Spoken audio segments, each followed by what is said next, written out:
Welcome to the Evolving Performance Podcast. The goal of this podcast is to share practical insights to maximize sport performance, durability, training adaptation, and career longevity. Today, I'm excited to have Mike Robertson on the podcast. Mike is the president of Robertson Training Systems and the co-owner of Indianapolis Fitness and Sports Training, better known as IFAST, which was previously recognized as one of the top 10 gyms in America by Men's Health. Mike has made a name for himself as one of the premier performance coaches in the world, helping clients and athletes from all walks of life achieve their physique and sports performance goals. He's an accomplished author, having published over 100 articles for a wide variety of online mediums and magazines, including Men's Health, Men's Fitness, and Outside Magazine.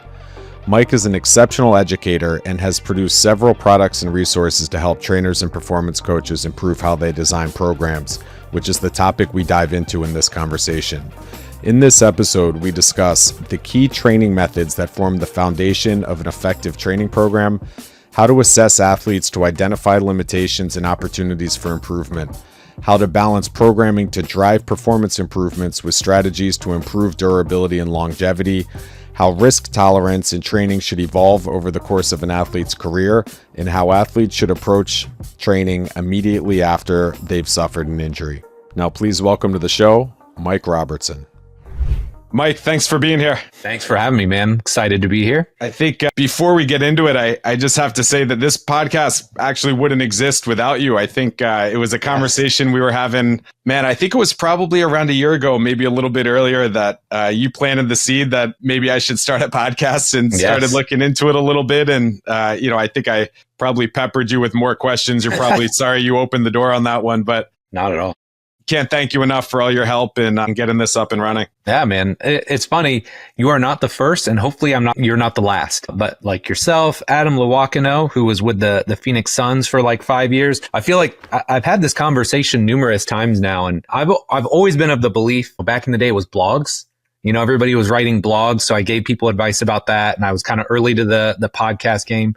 Hey, man, I'm just glad that there are high-level people like you that are curious, that have a great network to tap into, and, that want to just continue to push our field forward. So, hey, man, I might have given you the carrot, but I appreciate you running with it and making something of it. No, I know the physical preparation podcast, your podcast, is one of my favorites. Adam does a great job too. I stumbled upon his several months back and have been digging through the archives there too. But, I think, like I probably mentioned to you back then, part of the inspiration for starting this is selfish. It's just to have an opportunity to talk to really bright people like yourself and, get some of the questions that I have answered. And, it's another opportunity for me to learn. So appreciate all the help in getting this going and appreciate you being here today. Yeah, of course, man. I always think of it like this. I could pay somebody, whatever their consulting fee is for an hour, or I can tell them I'm a podcast host and get them to come on for free. So I choose the second option whenever possible. That's it. That's the cheat code. That's right. Well, let's jump into it. So over the course of your career, I know you've had opportunities to work with a wide range of training clients.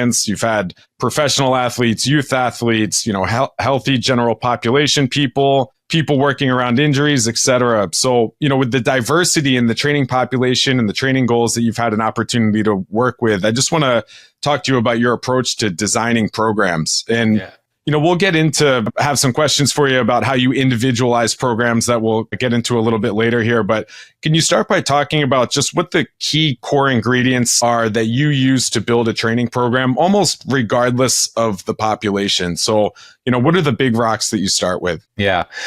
All this started about 2011, 2012. If you would have come into IFAST at that point in time, it was almost exclusively Bill or I writing programs. And if you've ever met Bill, I always describe him as kind of like Neo from the Matrix. He doesn't even see humans anymore. He just sees ones and zeros coming down and it's just code. But we're like techie, nerdy guys, and we love the nuance and we love to geek out about, biomechanics and movement. And so when you would have come into our gym at that point in time, some of the terminology we used just wasn't understandable. It wasn't relatable to an end user client. So, at the top of your workout, it's like soft tissue mobilization, which to me and Bill sounds great. But to, again, a 40-year-old housewife that just wants to shed some body fat and look good in a bikini, there's no relevance there. So one of the things that we tried to do was basically sit down. It was myself, Bill Hartman, and then Eric Otter, who is now, I believe, like the medical director for the Grizzlies.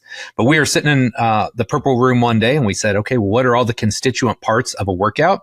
And we said, okay, well, we, foam roll. We do generally at that point in time some sort of like breathing exercise or repositioning exercise. We warm them up. We do some speed and power work. We do some strength work. We do some conditioning, and we generally do some sort of recovery to kickstart that recovery process before they walk out of the gym. And so that discussion led to what we now call our so the 7 R's are release, reset, readiness, reactive, resistance, resiliency, and recovery. And so what it basically looks like is a big bell curve, right? You walk in the gym and you do your rolling and your resets, and, these things evolve over time, but the key principles and the constituent parts, right, can evolve, but they're always kind of the same kind of mindset, right? You're going to foam roll, get those tissues loose. You're going to reset, try and optimize body position. You're always going to warm people up, depending on where they're at in their training. They are going to do some speed and power, especially if they're an athlete. If they're a Gen Pop client, maybe they're just going to throw a medicine ball, right? Or do some medicine ball slams or push a prowler. Everybody's going to lift. Everybody's going to condition. And then hopefully before everybody leaves, they're going to do something to kind of kickstart that recovery process. So that is R7 in a nutshell. And I think that's, some people get confused by that. And they're like, well, that works great for athletes. We use it with everybody. When we were running like big group boot camp style workouts, we would run 15, 20 people through a session that's structured exactly like that. You just modify it and tweak it based on the people that you're working with. So I want to talk about, you have, obviously everybody that's coming through your doors, they're all coming in for different reasons. And because of that, they're all going to have different preconceived notions of what a training session should look like to help them reach their goals. And some of those things that you talked about, some people love sitting on a foam roller and could do that for 30 minutes before every training session. Other people, can't be bothered with it and they just want to, jump right into the harder stuff or the lifting. Cool downs fall into that same Right. bucket for a lot of people. So, can you talk about the importance of every ingredient in the system and, not just kind of, some people just like to cherry pick the things that they like to do, which, may or may not be the elements that they need to do the most. So can you talk about how everything kind of works together in one system? Yeah. Again, kind of the way I think of this is it's very much a bell curve, right? So, and the joke that I used to always use, I don't know if it still plays as well, but, back in the day, unless you just were crushing Red Bulls on your way to the gym, listening to Pantera as loud as possible, right? You don't just walk in the gym and start squatting 405 or trap barring 405, right? Like there's a process to it and you got to prime your body to do that. And so a lot of times I talk about, first off, about bookending a session. Most people love R4, R5, and R6, the speed, the power, the explosiveness, maybe the conditioning, depending on the person. But most people just inherently don't enjoy warming up and they don't enjoy cooling down. And that goes for myself as well, right? You get older and you realize I really have to do this now if I want to feel good as I get into my training session. So if that's the case, and I've got that person, it's just very clear they're not going to take 20 minutes. I just start chipping away at them over time, right? Like, hey, can you just foam roll this one muscle group for me?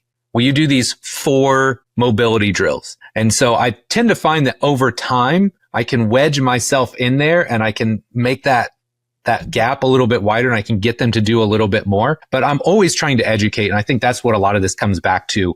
A lot of times people don't like to do certain things because they've not been educated on the importance of it. And so I'm always trying to help them understand, that breathing exercise that they hate doing before the workout. Well, do you know why we do that? And so then I'll explain to them, hey, you know how you came to me with this shoulder thing, right? And how we're not bench pressing as much as you'd like. Well, hey, if we do this breathing exercise, it's in there to, create space, restore shoulder motion. So then when you go and bench press, you don't hurt. And so this has always been like a key tenet for me. It doesn't matter whether it was fat loss, whether it was rehab, high performance training. People need to understand why they're doing things and they need context. So I've always found if you can help somebody understand the importance of certain aspects of your program or things that they don't necessarily like, if they can understand how it's going to benefit them or how it's going to help them achieve their goals, ultimately you're more likely to see success and you're more likely to get them to do those things day in and day out. No, I think it's a great point.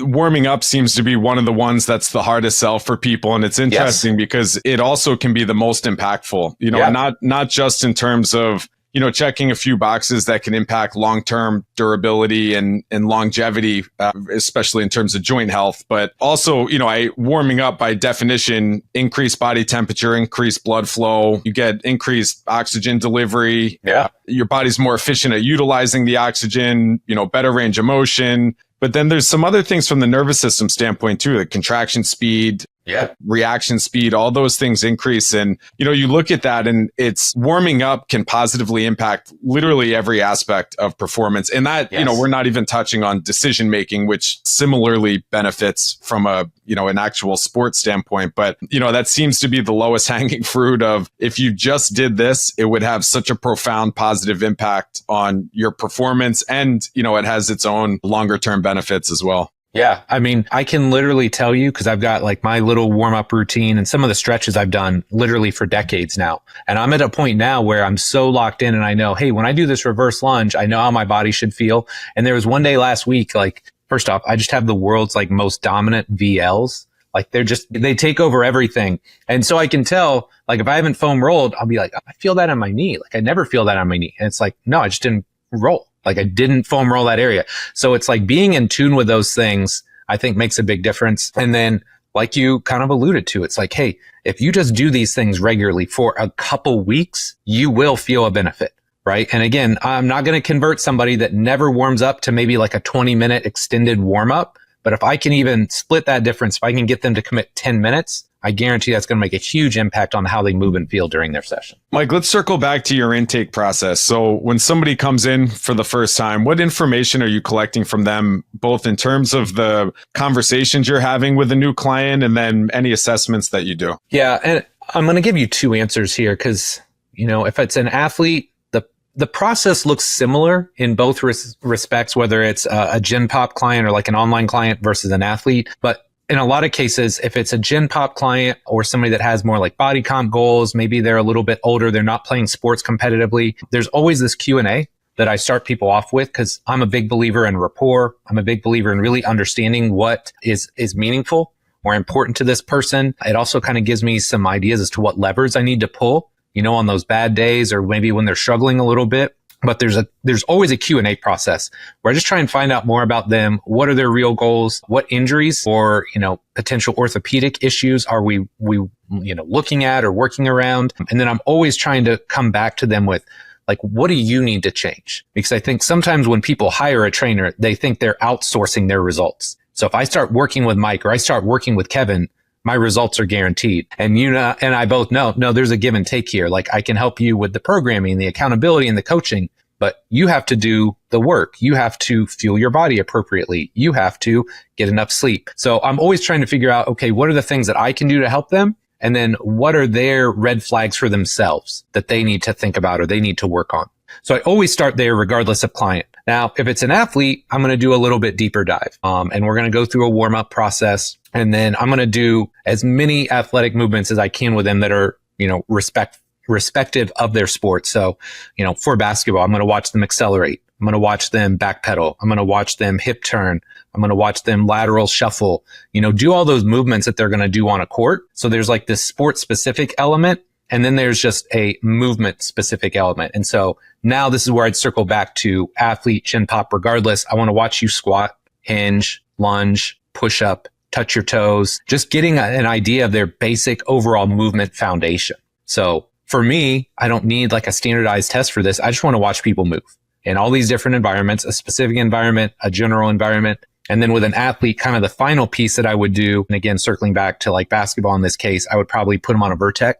Right? Every kid wants to know how high they touch. And then I like kind of the final piece for me now is putting them on force plates because I think this gives me some really great data, not only to track longitudinally, because I don't just have pros anymore. I've got younger kids that I'm trying to develop. So I can longitudinally track them, but I can also compare them with normative data to different subsets, right? So if I've got a, 6'4", 145 pound kid that wants to play Division I basketball, I can say, hey, look, here are your numbers. Now, here's where you need to be if you want to be a Division I player. And so that's one of the fun things that I've been doing here lately. Like you, I'm always trying to find ways to keep myself switched on, engaged. So obviously the sports science is its own rabbit hole. But that's been something fun for me where it keeps me switched on, and it helps me kind of continue to evolve and understand, hey, this is what I'm seeing. Now, what does the objective data tell me about this athlete? And then the back end, we sit down, we kind of debrief. One of the things that I have espoused for years, and I think is arguably the most important, is at the start, they told you why they're here, right? Like, I'm here to shed body fat, build muscle, improve my vertical jump. At the end, you evaluated them. So hopefully you can connect those two dots and give them a plan of attack or give them a vision, right? So if some kid says, I want to jump higher. Okay, well, here's your jump. Here's what I see. Here's our plan to get you from here to here. And so if you can connect those dots and have a really strong vision and conviction that you can help them achieve those goals, then I think that's, 99% of the selling process is just being really confident that you can help them achieve their goals based on what you found in the assessment. Yeah. I mean, I think the goal is almost the destination, and the intake process is the starting point, right? It yes, kind of lets you absolutely. know where you are at that point in time and how far you need to go to achieve the goal that they set, or maybe to help reshape more manageable goals. But I think the objective feedback can be really helpful, or even, some of the patterns that you mentioned. One of the things that I've tried to do more over the years is just take videos of people moving. And then because I've had a few experiences where you're talking to an athlete and they feel frustrated because they're struggling with something that they feel like they've been struggling with for a long time. And when you have videos, you can go back and it's like, no, where you are now and what we're cueing and teaching is a totally different conversation than where you were 3 months ago, and, how you were moving and the things that we were looking at there. I think that the video feedback can be really helpful, but, having some objective numbers, I think, can be motivational for the clients or the athletes too, because they can see that they're making progress and taking steps in the right direction. Yeah. Yeah, both super valid points. I've tried to do a better job of longitudinally tracking some of the pictures and the videos, because I think that's one thing, especially I use it the most in return to play, because I think sometimes those wins are smaller, right? Like, it's really easy to see, oh my gosh, my vertical jump went up 2 inches, right? Like, that's easy, less knee pain or more range of motion. Sometimes those things are harder to track, or hitting better positions in a split squat, right? Like, it's maybe not super exciting to them, but when we as coaches can show them, hey, look, this was your lunge before your split squat. Look where you're at now, right? So we're recapturing range. We're strengthening you in these different positions. Like, that's a great rationale for using that. And that's something I'm trying to do a better job of. It's funny, Andy McCloy and I've talked about this numerous times. I don't know how I would look in them, but I've thought about getting some of those meta glasses just so I'm not carrying my phone around, because I hate being that guy, where you're just filming the whole session. You're not actually coaching. But just to be able to film and record more footage in workouts, I think would be valuable, because it's something where too, like, I talk about this with young coaches. If you're not confident coaching something in real time, okay, don't record it, then take it home and watch it 5,000 times on your own and start to figure out what you're seeing, so that the next time they make that mistake, you can coach them more effectively. I think that's great advice. That's something I actually do now. If something doesn't look right in a pattern, particularly, with the cases that you reference of people coming back from injuries, if, watching it in real time, it's like, I don't love the way that looks, and I don't know exactly why right now, but I'll film it and then go back and, was this an aberrant set? Was it just something was a little off, but it's not there set to set? Or is this something that is happening consistently that we need to dive into a little bit more? Yeah, I think the best permission slip I ever got, I mean, I'm sure Lee Taft, or you've at least heard of him. Lee, back in the day, I was like, God, Lee, you just see everything at speed. I mean, I came from powerlifting, right? Like, you can't pick a slower sport. So, like, the guys I was hanging around, I had this guy Rufus in my gym who was an Olympic weightlifting coach. I had Lee Taft, who's like a world-class speed coach. And all these guys see these things, and it's so fast, right? And so both of them at different times, Lee especially, was like, just record it. He's like, there's still times I record stuff. And here's like arguably the best multi-directional speed coach on the planet. And he's telling me to record stuff and he still uses it. So that was like the best permission slip. And I started doing that. And literally I was putting so many hours in the gym, and I would take 30 minutes to an hour when I left. I had everything recorded on an iPad, and I just watch it in slow-mo.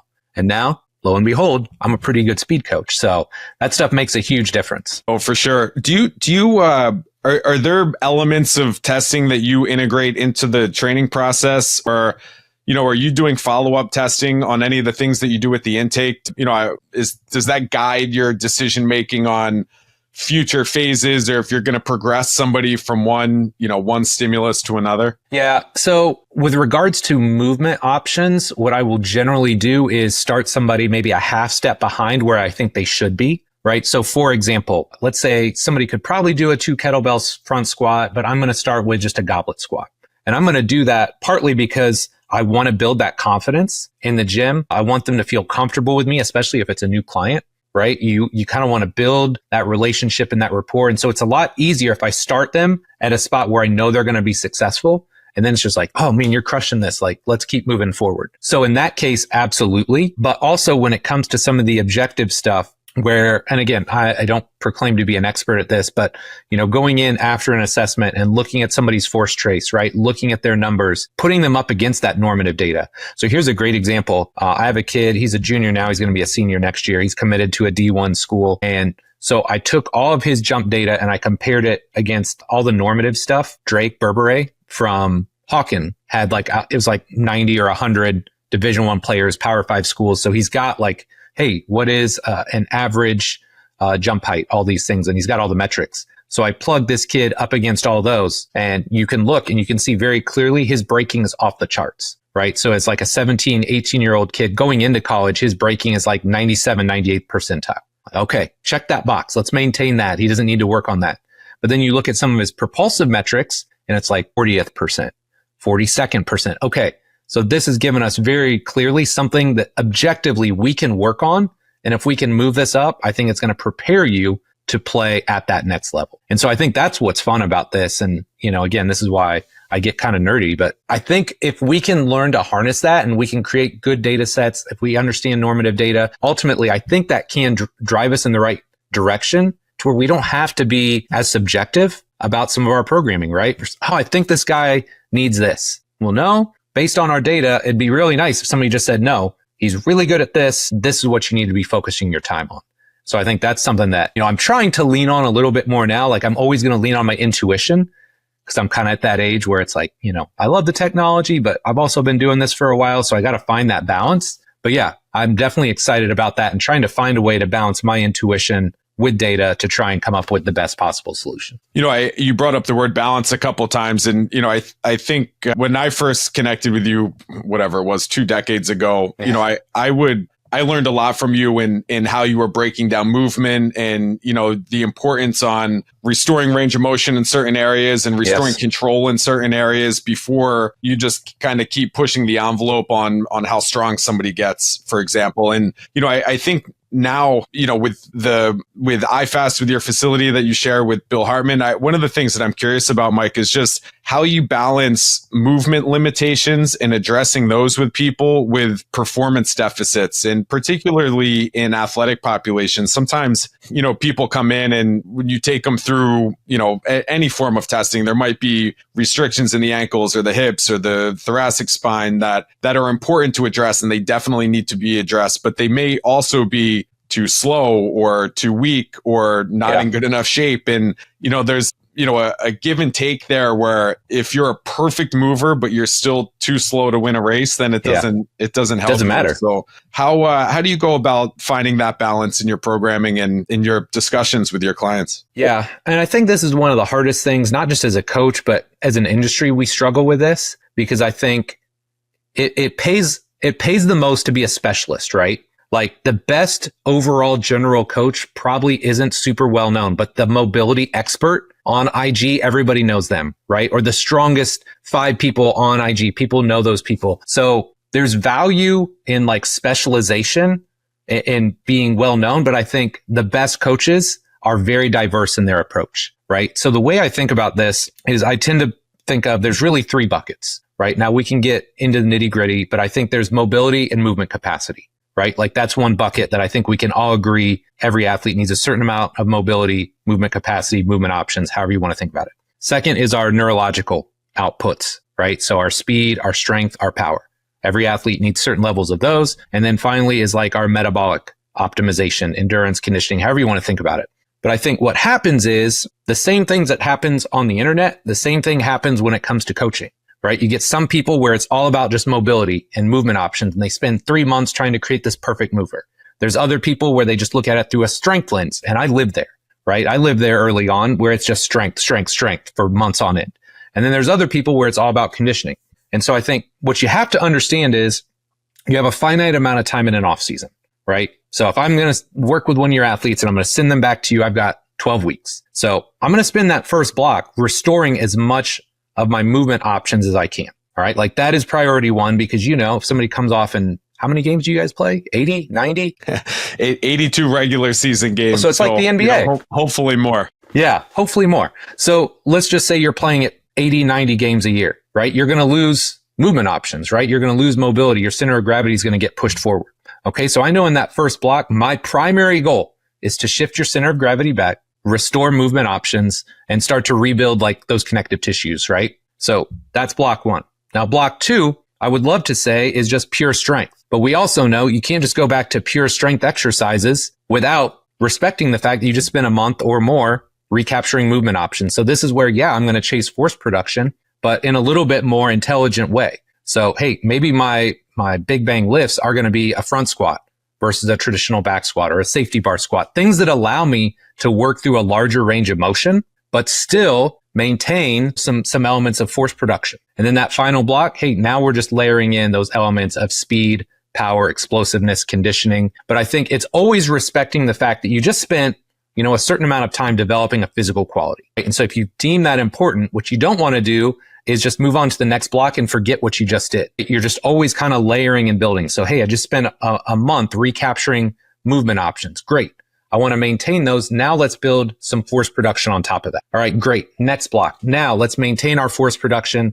Let's maintain those movement options, but let's make sure we've got the speed and the power and the conditioning on the back end to support what this athlete needs to be successful. And then it just comes down to, every athlete is different, right? So the ratios are going to be different. If you've got, this huge, burly, muscular archetype, you're probably going to do things a little bit differently than if you have, this 6'6" human rubber band.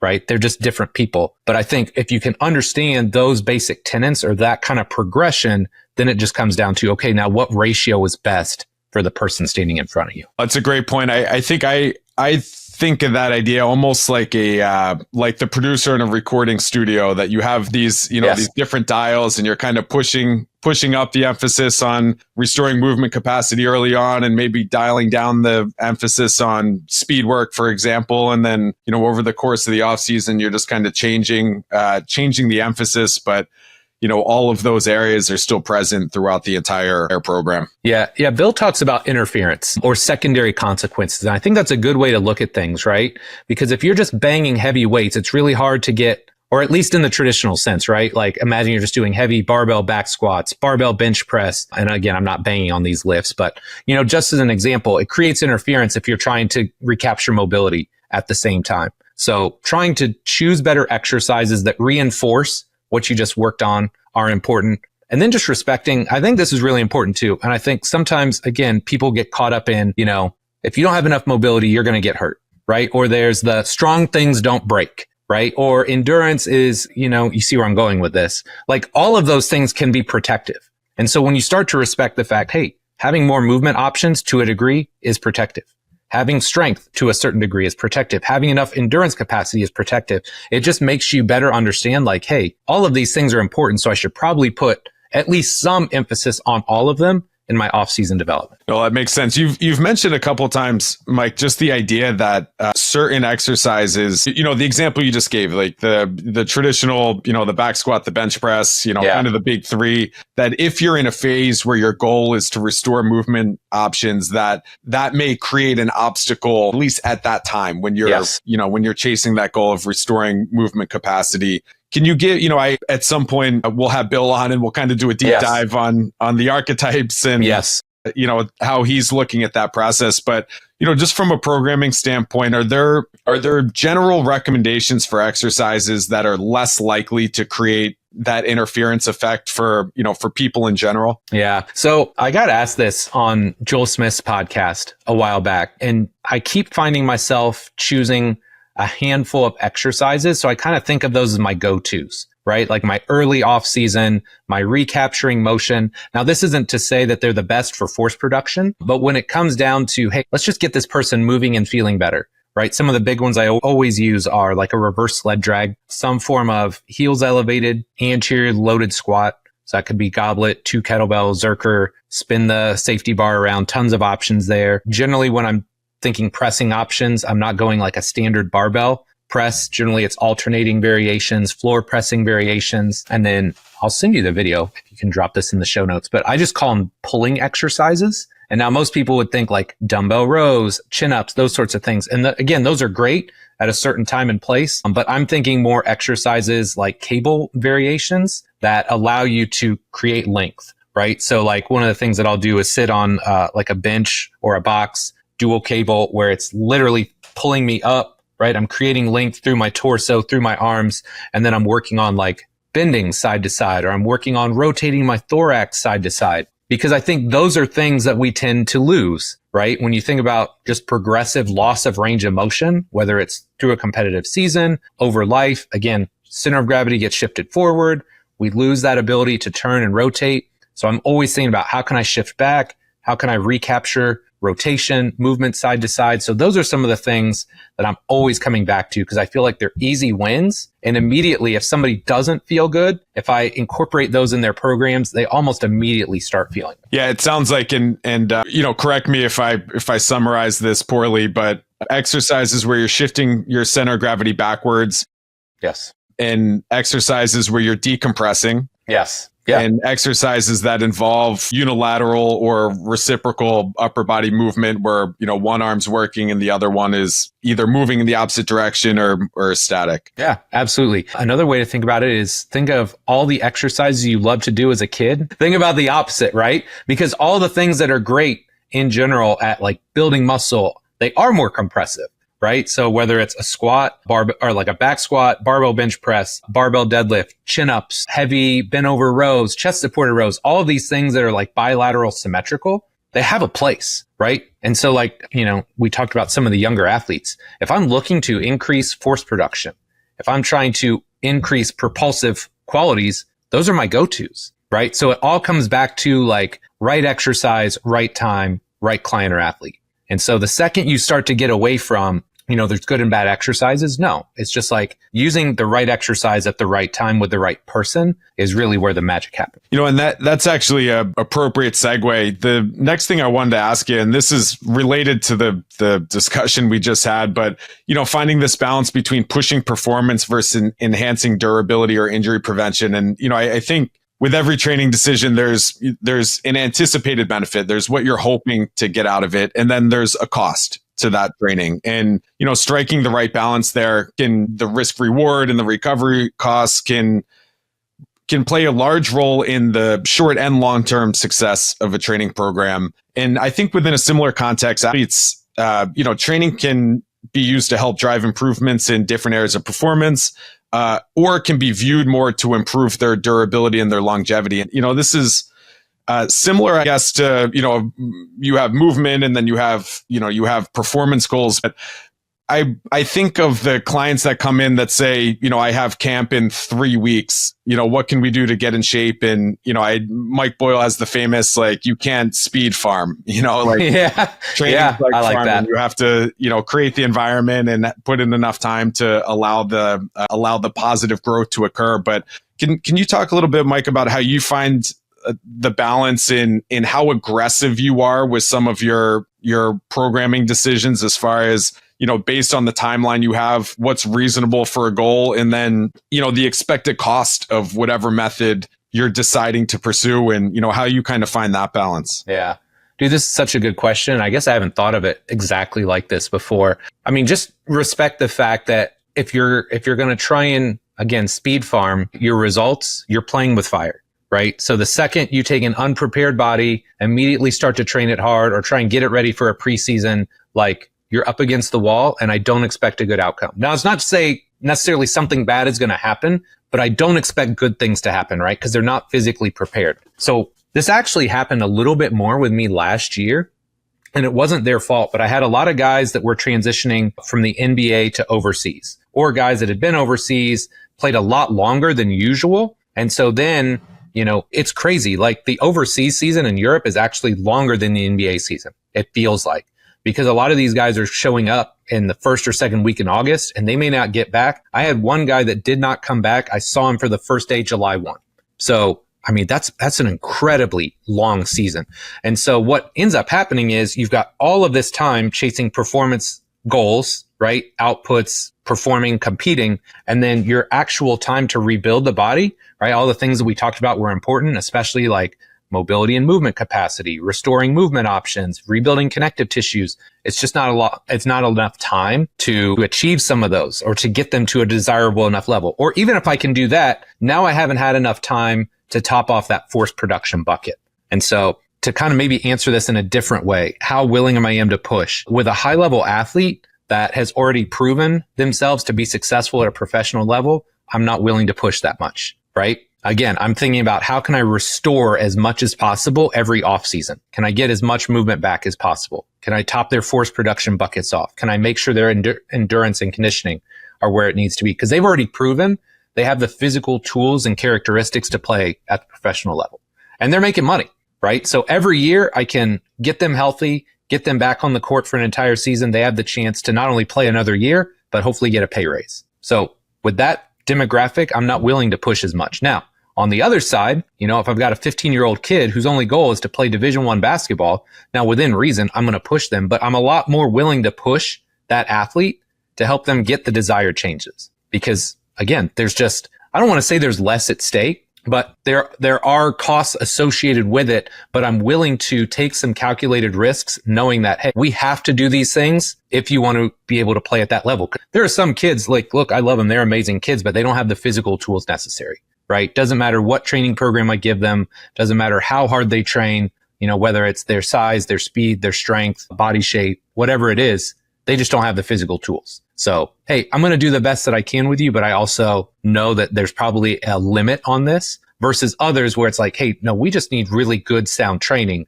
You have the tools, but now you have to put in the work. So with that group, I'm willing to push a little bit, but again, never just like throwing everything to hell in a handbasket, right? I'm still going to make great exercise decisions. I'm still going to work within their boundaries and what they can do. But with those athletes, I feel like you have to push the needle. I feel like Eric talked about this, like when he was first coming on with baseball players too. He would talk about, hey, if I already got somebody that's playing MLB, dude, like what else do I need to do? Get them healthy, put them back out there. Versus if somebody's just grinding at AA and they need a couple extra miles per hour, hey man, we might have to dig a little bit deeper and we might have to be a little bit more aggressive for you to cross that threshold and get to that next level. Yeah, I think you brought up a couple good points. I mean, with the younger athletes, there's also the element of, their bodies don't have as much wear and tear as an athlete that's playing professionally and presumably has, not just that many more years of competition experience playing in the sport, but also of training experience. We've had opportunities to work with professional athletes in season that are across the 40-year-old barrier. And, those guys have been training for longer than some of the younger players have been alive. So, yeah, absolutely. There's a little less tread on the tires and probably a little bit larger of a buffer zone that, if there is a little bit more stress, it's not going to have as catastrophic of consequences. But you also brought up the idea that, where a player is in their professional career can matter a lot too, that if a player is competing at a really high level and seems to have established themselves within a specific role or performance category, and maybe the way that you handle their off season is a little different than a player that, the coaches are mad at because they're a step slow, or, playing time is hard to come by because they're inconsistent on a night to night basis. And, they may need, even within the professional ranks, to continue to take a step in a positive direction to stay there. Dude, this is such a great point. This brings me back because when I was in the team environment, probably like 15 years ago now, I worked a lot in soccer. And one of the interesting things was not only did I have guys from the MLS in the off season that would come in and train, but I had, all of my guys that were NASL, USL level players. And so it's very clear, like when I'm working with Chad Marshall, who's like a defensive player of the year, right? Best 11 MLS player. He just has to show up healthy to camp. Right? Get him there, get him healthy enough so he gets through preseason. He's playing as many games as he can, and he's a lockdown defender versus the guy that's like just trying to get on the team. Dude, that off season's a lot different, right? And so like not just in my thought process, but in my time management. So like with the guy that's established and you just need him ready to play whatever in the MLS 40 games, hey, I just need you ready to go on day one versus the guy that's like, hey man, I'm grinding. I'm just trying to get a spot and not get cut. That guy's got to be ready on the first day of preseason, right? He's got to be outworking everybody for those 6 weeks just to make sure he's on the team. So like the timeline and the decision making is totally different. So that's just such a great point that you bring up because yeah, I don't think about it as much because I'm not in that team environment and most of my guys are a little bit more established. But yeah, if you're in that environment, the timelines are totally different depending on who you're talking about and their level of establishment with that team. Yeah, when you were talking about the basketball schedule, I thought of the MLS schedule right away. You know, I think it's just interesting how different all the sports are with the schedules. You know, baseball, you're playing a game basically every day for 6 straight months. Yeah. Hockey and basketball, obviously pretty similar with about 3.5 games a week. And but the MLS, you know, you're one game on the weekend. You have all those opportunities with the Open Cup, 2 games a week. Yeah. But you have all those opportunities to, you know, I say practice, they say train. Yeah. On the pitch. And then also, you know, it's a little easier to find some time in the gym with that schedule as well. It's just such a long season. And so I learned a lot from that because, you know, other than last year, where again, I did have some anomalies where guys had like 6 or 8 week off seasons, like a 6 to 8 week off season is the norm for the MLS and most of professional soccer. If we're being honest, you know, those guys are going to finish up generally, you know, October, November, depending on how long they play, but they're reporting 2nd or 3rd week in January, 6-week preseason, 1st week in March, you're rolling. I mean, it's an incredibly long season, 9 or 10 months. I mean, that's really hard. And so that's where, again, the decision making is different because let's say football, I would imagine, and I've not worked in professional football, American football, but I would imagine week 1, it's it's go time, right? Like it's go time because you only have 16 games, right? So you got to be ready for every one of those games. Whereas across 82 games in the NBA, hey man, everybody's going to have 1 or 2 bad ones, right? So again, that's what's interesting about what we do. Like that's what's fun about it though. It's like every league, you know, the amount of games that they play, the cadence and the rhythm of the games and the competitions, like that's what makes this fun. And like, I think when you just take a step back and you try and talk to everybody and learn from everybody, you start to get some perspective like, well, that's why Joe Kin would do that when he was with the Panthers. That's why you do that when you're with the Bruins. That's why Eric does that when he's with the Yankees, because the context and the environment really do matter. Sure. Yeah. And I think even within a sport, obviously, if, you know, the schedule and at the professional level is very different from college, which ironically, at least in hockey is very different from youth in that youth sports teams play more professional like seasons than college teams do, which practice more and play a lot less games. But yeah, even within the sport level to level, it's very different. Yeah. For sure. Mike, I wanted to transition into talking about how you work with and how you program for injured athletes. So, you know, I think we still hear situations where somebody suffers an injury, they go to the doctor, you know, hyper focused on the injury itself, says, you know, this is a 6 to 8 week recovery process. You know, we just want you to rest. And, you know, I think that feedback is typically given within the context of the specific segment of the injury itself, but then there's no follow up to say, you know, you still are able to do these other things. So, you know, I think that you're as good as anybody in the world at finding that balance. So I'm curious, you know, somebody comes in with an injury, you know, how do you design a program for that person? And then also, you know, what's your messaging to them about how they can stay on course throughout the healing process? Yeah. So this was forged by Eric Cressy. So I forget when it was. It had to be 20 years ago, probably at this point. But I just remember Eric talking about when they opened the gym and this kid comes in like a cast. Oh, you know, did my ACL. I can't do anything for like 9 months. And Eric says something to the effect of, oh, that's interesting because you have 2 healthy shoulders, a core, another leg, all of which can be trained. And I just love that thought process. And I've dealt with some pretty gnarly return to plays over the years, right? Like an Achilles, basically start to finish, ACL, microfracture combos, like some pretty gnarly long-term rehab things. And so for me, it may sound counterintuitive, but I'm actually starting with the psychology of it first, because I mean, you know, you're around athletes all the time. Like you take away their athleticism and their health, and sometimes they don't know who they are, right? Like the thing that they were built to do, they can no longer do. So I'll generally start with like, hey, let's just stay in the gym, man. You know, I would like to think all of my guys and girls that work with me enjoy coming into the gym. They enjoy seeing me. Hey, man, let's just come in. Let's just, you know, let's do what we can for a while. So we start with, hey, the psychological side. Let's keep things as normal as possible. Keep doing stuff. And then I'm always looking at, hey, this is just an opportunity to work on other stuff, right? So perfect example, one of my guys tore a finger tendon. And so he had surgery. So he's in this like crazy cast for like 6 weeks. He trained that entire time. We found ways around it, right? So, hey, we're going to find safety bar variations. We're going to do Zerker hold variations of every exercise known to man. We're going to train your left arm. We can still do step ups and split squats and all these other exercises. And it's still targeted, right? Because like every athlete, he's got movement stuff that we're working on. So, hey, if I find the right exercise, the right position, this is like free time for me, like time when I normally wouldn't get to have because this guy actually got to leave early to get the surgery done.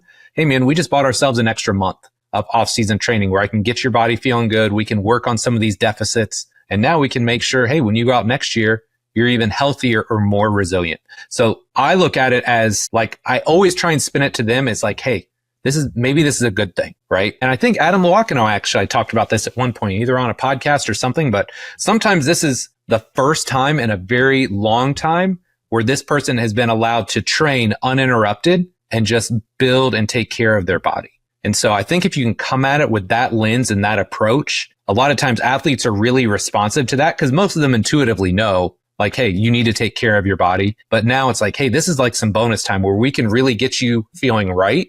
And depending on where they're at in their career, because again, a lot of the guys and girls that I work with and that I've had for a long time, they're probably towards, the top or they're going to be on the back end here soon. So like, hey, let's really set you up for that second half of your career and make sure you're feeling as good and you're as fresh as possible going into that. So that's kind of the approach that I take. And I don't know, it seemed to work really well for me. Yeah, I haven't found a lot of resistance from athletes in asking them to train early on in that process. I think, it's more it's interesting. You said you start with the psychology because I feel like that's largely overlooked in a lot of the cases that, athletes are used to moving. They're used to being competitive. They're used to routine. And, there's a really significant challenge that's presented to them when they're in the team setting in particular, when they're removed from the team. Yes. And the camaraderie and everything else that they're used to having, that creates its own challenge. So, training can almost be an outlet where they can start to put their energy and their focus into something that still is physical. And,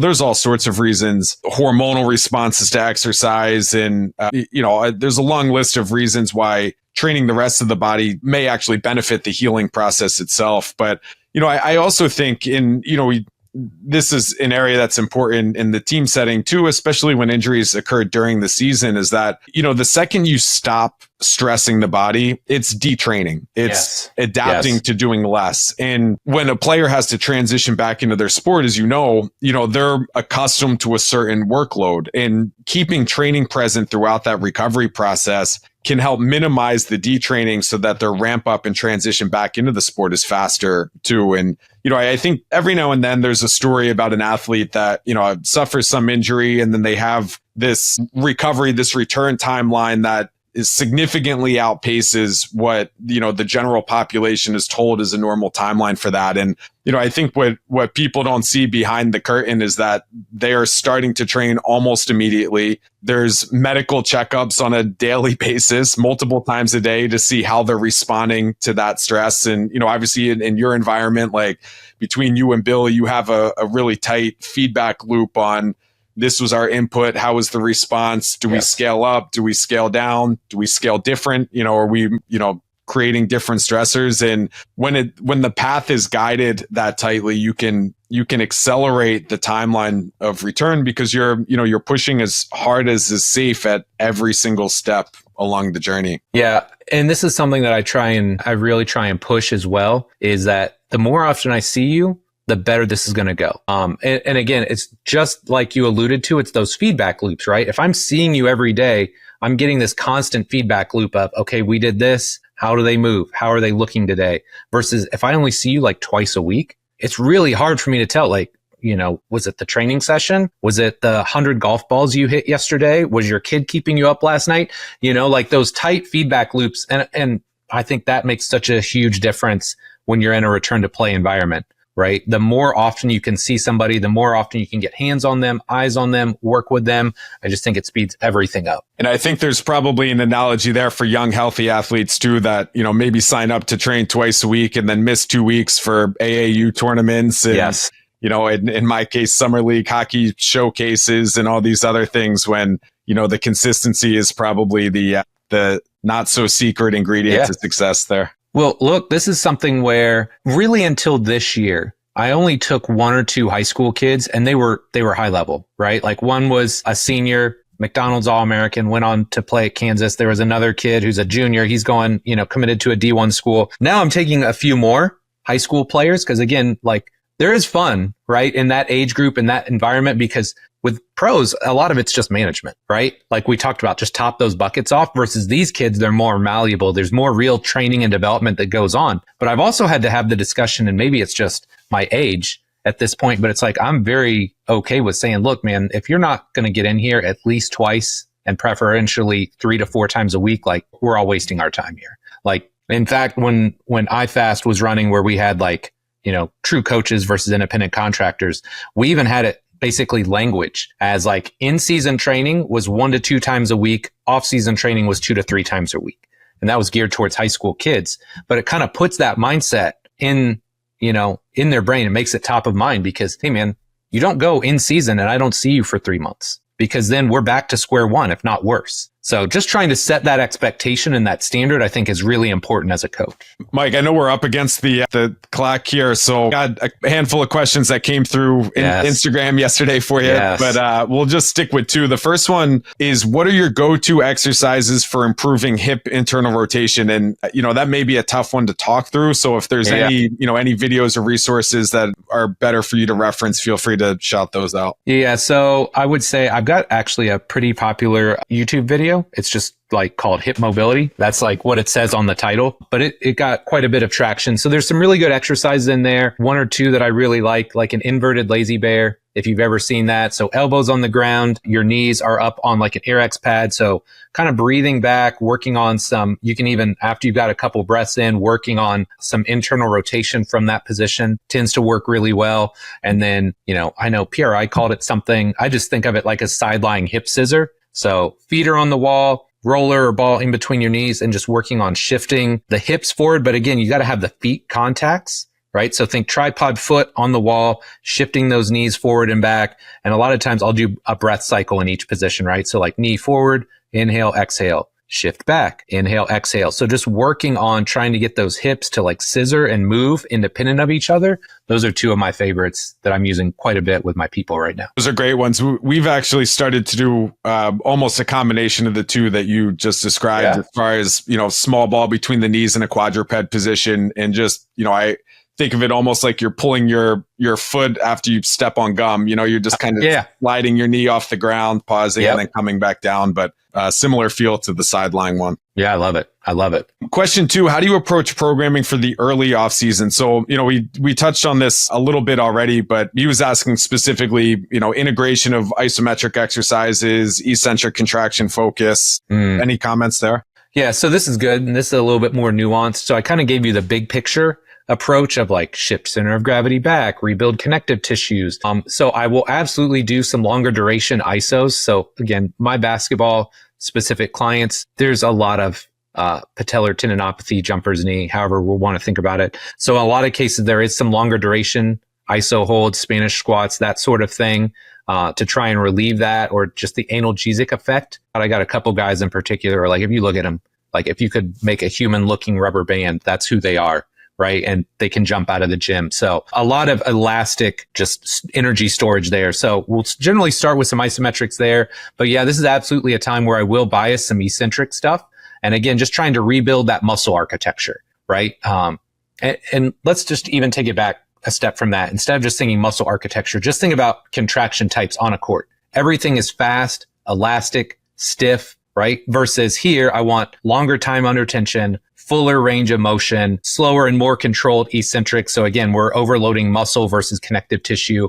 Like those are the things that I'm really focused on. So of all of the training blocks, that's the one where I'll generally harp on, especially eccentric time under tension, a lot more. So maybe it's a 3 second or a 3 or 4 second eccentric and a contraction, muscle action, however you want to think about it. And in case you want to get nerdy on the nuance there, but I really will emphasize the eccentric there. A lot of times, whether it's a squat, even like a leg extension, split squat, things of that nature, if somebody's really like gummed up, because some people, we know that split stance is valuable to them, but sometimes you put them in that position, you have them come in and out and they've got knee issues or they've got hip issues. That's where I may use isometrics as well. And I'll just put them in whatever position or depth is pain free. And then I'll make them camp out there. And then I'll just kind of mold them to the position and the shape that I want. And the thought process is over time, we can get those muscles and those connective tissues to yield a little bit, increase some compliance. And then over time, maybe in the next training block, then we can do the same exercise, but now make it dynamic where they're coming in and out of that position. Well, that's awesome. Well, Mike, as I expected, this has been awesome. I appreciate all the time and the information that you shared. Where can people find you? I know you just dropped a new basketball program too, so make sure you shout that out. I'll give you 3 and I'll make them all quick. Number 1, if you've never heard of me, you just want to check out free stuff, articles, newsletters, podcasts, go to robertsontrainingsystems.com. If you're into basketball, you're a basketball strength coach, you want to learn more about that, go to IFASTbasketballinsiders.com. It's a membership site where I'm creating monthly content, monthly Q&As, all that good stuff. And then last but not least, if you're a trainer, coach, maybe not getting the results you want, or just want an overview of my system from assessments to program design to coaching and cueing, go to completecoachcertification.com because that's basically all of the things in one place. Yeah, I think everybody could benefit from a deep dive on program design with you. I know, we've certainly touched on a lot of those things today in this conversation. So, having an opportunity to go step by step through the course would be amazing. Yeah. Thanks so much, Kevin, man. I appreciate your time and I just appreciate everything you're doing, man. I know you're busy. So thanks for having me on, dude. This is great.